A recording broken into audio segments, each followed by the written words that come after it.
para quem testou a funcionalidade, existe uma anomalia ali. Porém, quando se faz uma análise, na verdade não é um bug. Às vezes, de fato, é um problema que sei lá, o requisito do usuário foi mal formulado, né? O problema, então, não está na funcionalidade em si, né? Mas na comunicação da funcionalidade. É um erro de alto nível, vamos dizer.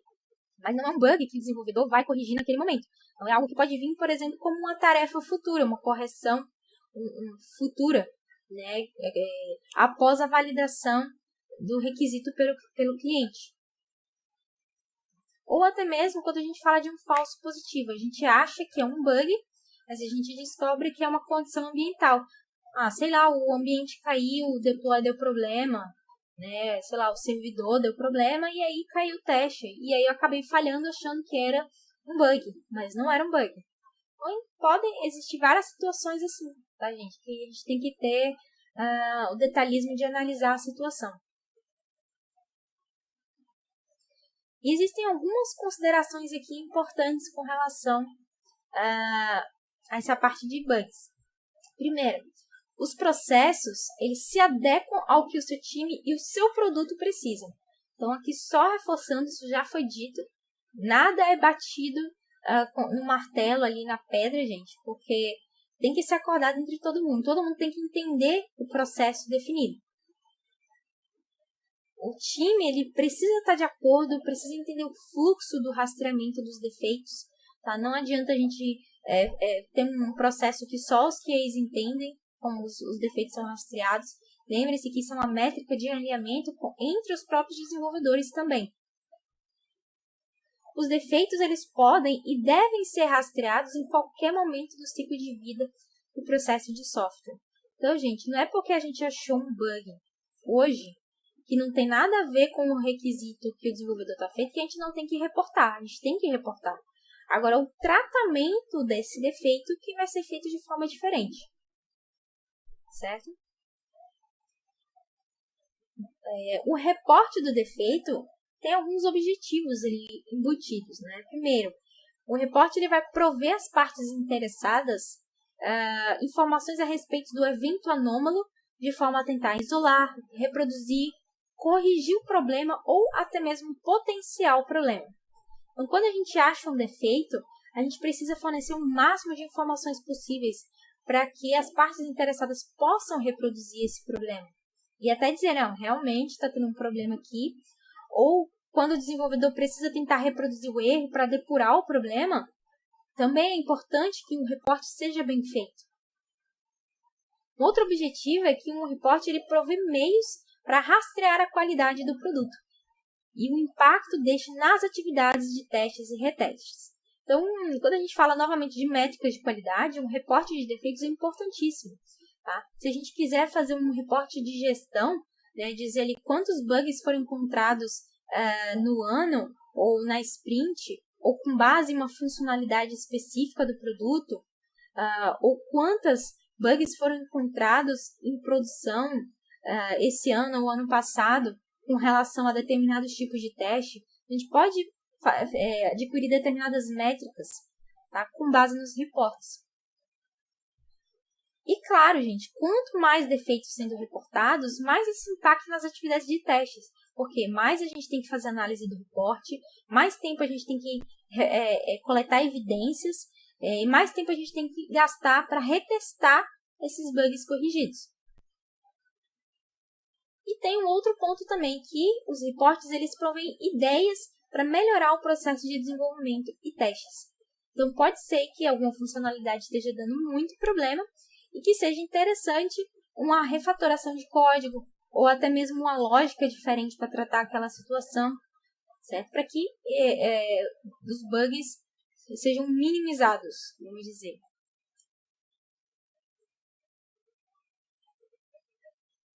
Então, novamente, volto a dizer aqui que a comunicação é essencial no time todo, para que essa questão dos defeitos seja minimizada. Além disso, por parte dos próprios QAs aqui, né, dos testadores, é preciso ter ferramentas ali de rastreio e reporte de bugs, e que essas ferramentas sejam utilizadas efetivamente, né, e também de forma eficiente. E quando a gente fala de de defeitos, é preciso que a correção e a análise, né, o fechamento desses defeitos, eles tenham um comprometimento proativo da equipe no gerenciamento. Tá? Então, não basta o QA se preocupar somente com o defeito. Não, o dev tem que se preocupar com o defeito também. Tem que se preocupar, poxa, esse defeito aqui eu não tinha pensado nessa possibilidade. Eu vou criar um teste aqui, teste de unidade, para poder cobrir esse tipo de cenário. Né? Vou tentar melhorar meu código aqui para essa situação. Vou colocar uma exceção ali para ver se trata. Né? Então, precisa ter um comprometimento de todo mundo.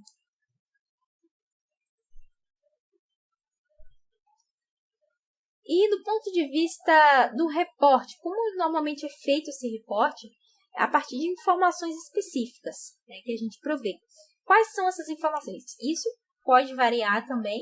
Existem algumas informações típicas de reportes, como, por exemplo, um identificador único, né, o ID, título do problema, né, uma breve descrição do problema, a data, quando foi cadastrado esse defeito, o autor, ou relator desse defeito, a identificação do item sob o teste e do ambiente onde ocorreu esse teste, a fase do ciclo de vida no qual o defeito foi observado, a descrição completa do defeito para reprodução, então você precisa dizer o passo a passo para a reprodução do defeito, evidências de auxílio na resolução.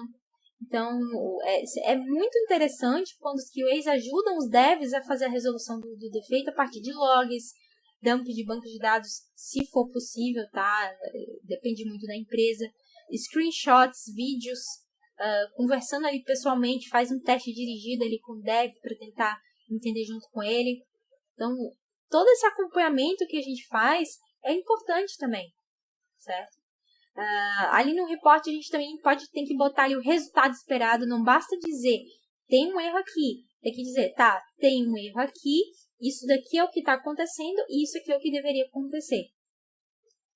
A gente também tem que colocar ali a severidade, tá? Então, quão severo é esse problema, o que está impactando no produto, né, no uso do cliente e do usuário. A urgência, a prioridade. Novamente, a priorização aqui vai ser de acordo com a urgência e com a necessidade do usuário. Pode ser que seja uma funcionalidade que não seja muito usada nesse momento, então é melhor a gente priorizar em relação a um outro tipo de defeito mais urgente naquele momento. Então, ele vai ser prioridade máxima.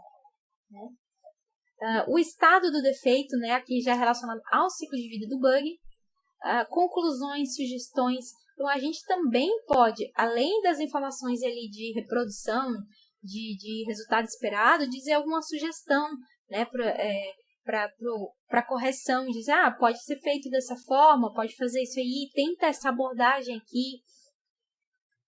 Os impactos do bug, então pode ser que esse bug afete outros componentes, outras partes do sistema. É por isso que é importante para priorizar agora. Um histórico. Então, claro, gente, é necessário que tudo que aconteça, né, na movimentação ali da correção do bug se tenha um histórico, né, de rastreamento.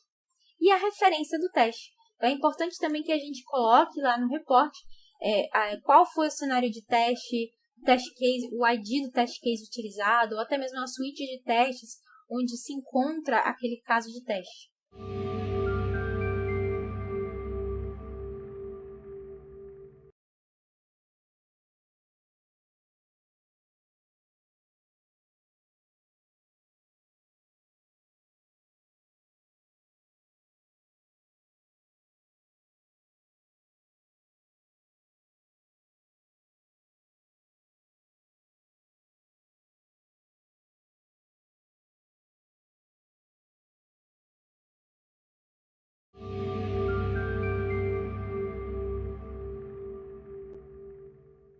Então, pessoal, como eu já disse, o teste, né, ele é muito mais do que chegar num ponto de executar. Existe todo um processo envolvido ali. E é o que a gente vai ver nessa etapa agora da aula. Primeiramente, o que influencia um processo de teste? N coisas, tá? Aqui eu elenquei as principais. que são o modelo de ciclo de vida utilizado. Então, claro, se é uma metodologia ágil ou não, faz toda a diferença, né, na abordagem de teste e na técnica que a gente vai usar. Os níveis e tipos de teste. Tá? Então, a gente tem que olhar cuidadosamente o plano do nosso teste para saber, poxa, quais são os níveis de teste que eu vou focar aqui, quais são os tipos de teste que eu vou utilizar. Vai ser explicado também em outras etapas a respeito. Tá? A gente também tem que avaliar o risco do produto e do projeto, saber entender o domínio do negócio. Então, isso também vai influenciar nas técnicas de teste. As restrições operacionais. Então, uma espécie de restrição, por exemplo, acesso a banco de dados é uma restrição. Existem técnicas de teste que a gente pode utilizar um banco de dados, certo? Mas pode ser que existem testadores que não têm acesso a isso, então vai ser uma restrição, certo? Tem também fatores de políticas e práticas organizacionais e normas internas e externas. Tudo isso influencia em como a gente vai planejar os nossos testes. Então, essa aqui, em resumo, são as atividades de um teste, né? Primeiro, planejar, monitoramento e o controle do teste, a análise, modelagem, implementação, execução e conclusão. Então quer dizer que todas essas etapas são feitas sequencialmente e a gente tem que ficar anotando num documento, tintim por tintim? Não necessariamente, gente. Normalmente, as etapas, principalmente para quem já trabalha com isso, sabe do que eu estou falando, que as atividades meio que se sobrepõem durante o processo de teste. Então, a gente não sabe sistematicamente as coisas, o processo, mas a gente faz tudo isso. Então, quando você começa a testar, você não começa a testar do nada o que vem na sua cabeça. Você tem que planejar um mínimo para que aquele teste funcione, certo? Tem que saber os dados que vão utilizar, as condições, os requisitos, a visão do negócio, certo? Então, vamos falar um pouquinho sobre essas atividades. A parte do planejamento, ela serve justamente para definir o propósito do teste e para a gente definir a abordagem que a gente vai utilizar de acordo com as restrições encontradas. Então, nem sempre a gente vai conseguir fazer vários tipos de testes e ter uma cobertura fantástica ali de teste. Não dá, porque existem esses fatores externos, né? A gente precisa também, nesse momento, especificar tarefas e estimativas de prazos. Pode ser comparável ali no momento da Planning, no Scrum, por exemplo. Então, a gente tem que ter esse momento de planejar o teste da nossa sprint, certo? E existem algumas estratégias formalizadas com relação ao planejamento, né? Que é a analítica, que é quando a gente vai fazer um planejamento baseado em algum fator. Então, por exemplo, eu vou planejar meus testes com base no fator de segurança. Então, eu sempre tenho que focar e evidenciar a parte de segurança nos meus testes. Baseada em modelo, né? Com base em algum aspecto necessário do produto. Então eu vou basear os meus testes com base no modelo do processo de negócio, ou com um processo de estados, ou com um modelo de requisitos não funcionais. Temos também uma abordagem metódica, né, que é quando a gente vai planejar os testes com um conjunto pré-definido. Então, a gente vai ter que anteriormente definir esse conjunto de testes e comparar características de qualidades importantes. Mais algumas estratégias aqui. Compatível com o processo, ou seja, a gente vai planejar nossos testes com base em padrões da empresa. Então, a empresa já existem algumas definições ali, você tem que seguir esses padrões. Dirigida. Então, isso aqui é bem comum também, que é uma abordagem de teste orientada pelos stakeholders envolvidos. Então, pode ser que você não tenha a noção completa da visão do cliente. Tá? Você tem os requisitos, mas ainda não tá legal para você saber todas as situações. Então, por que não você fazer um teste orientado pelo cliente ou pelo PO? Então, é uma técnica também bastante utilizada e é interessante. Temos também técnicas ali de regressão, né? Uma abordagem de regressão que ela serve para evitar a regressão de recursos existentes. né? Para testes que já foram feitos, funcionalidades que já existem em produção, esse tipo de abordagem é bem interessante. E o reativo, né? O reativo é aquele que a gente fala que reage a um componente, um evento, durante a execução. Um exemplo disso é o teste exploratório. Ele é um teste reativo, que a gente não tem ações pré-definidas, a gente vai fazendo de acordo com os eventos que o sistema apresenta para a gente.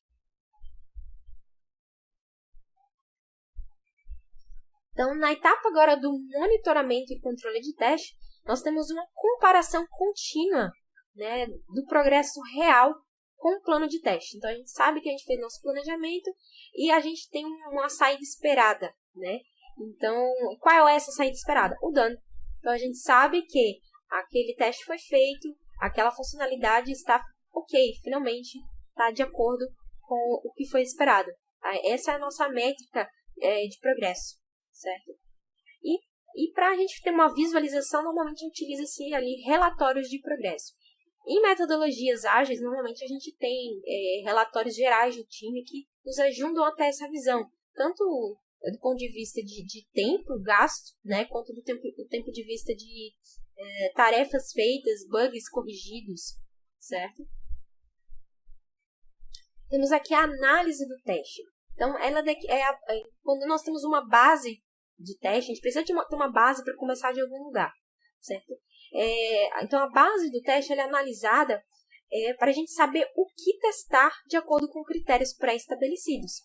Então, o que é essa base de teste? É aquilo que a gente vai tomar como ponto de partida para o nosso teste. Pode ser especificações de requisitos, documento de arquitetura, fluxograma, caso de uso, ou até mesmo o próprio código-fonte. Então, a partir dali, a gente vai olhar para os requisitos e vai falar, opa, agora eu sei o que eu preciso testar. Certo? Aqui a gente consegue também avaliar tipos de defeitos que podem ser encontrados. Tem um pouco a ver também com a experiência. Então, olhando ali os requisitos, a gente já sabe, opa, eu acho que eu testando essa parte aqui que foi verificada, tem uma alta probabilidade de eu encontrar defeitos. E é nesse momento também que a gente consegue definir e priorizar condições de teste. Então, com base no requisito do cliente, a gente consegue priorizar e ordenar nossos testes da melhor forma possível. Temos a modelagem de teste. Então, se na análise a gente pergunta o que a gente deve testar, na modelagem a gente pergunta como a gente deve testar. É o momento de modelar o nosso teste. As condições nesse momento elas vão ser elaboradas como um caso de teste de alto nível, tá, gente? E a gente vai priorizar os casos e os conjuntos do caso de teste. E verificar a nossa infraestrutura necessária, o que a gente precisa para que o teste possa ocorrer e ser concluído.